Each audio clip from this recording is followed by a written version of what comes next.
Assalamualaikum warahmatullahi wabarakatuh.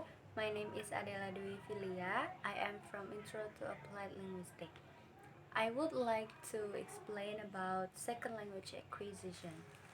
Second language acquisition, the first is theoretical.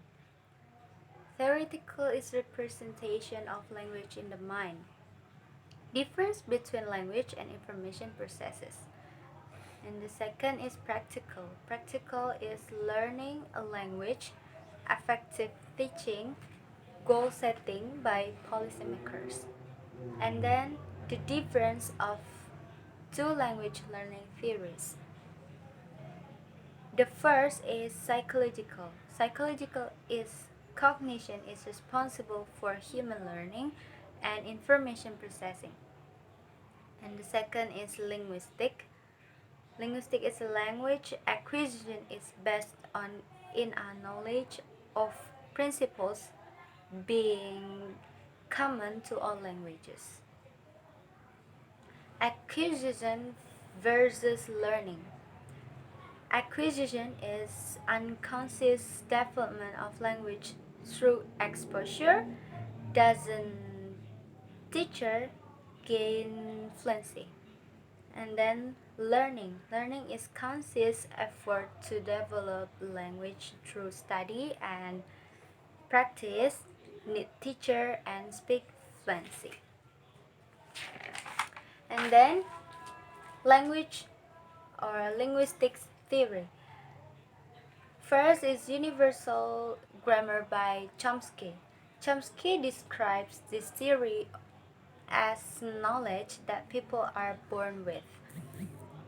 Basically, skill of language people already have without being taught. And then the second is monitor theory. The fundamental hypothesis of monitor theory is that there is a difference between acquisition and language, or acquisition and learning. Learning is functions as a monitor or editor, and its focus on form or correctness and rule. And then acquisition is responsible for fluency. And then cognitive psychology. Cognitive psychology examines internal mental processes such as problem solving. And then it hypothesized that second language acquisition, like other learning, requires the learner's attention and effort. And second is connectionism.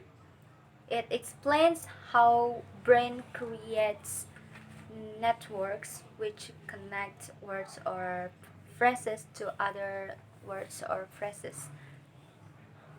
And then next is processability theory.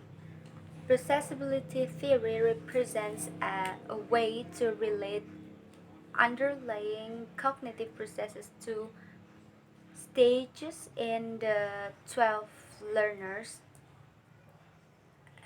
development.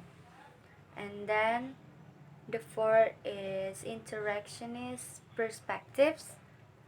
Language learning takes place through social interaction, and interlocutors adjust their speech to make it more accessible to learners.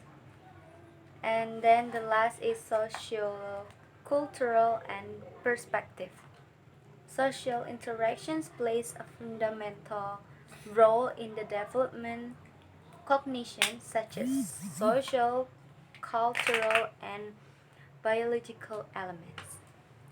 Okay, I think that's all. Thank you for your attention. Wassalamualaikum warahmatullahi wabarakatuh.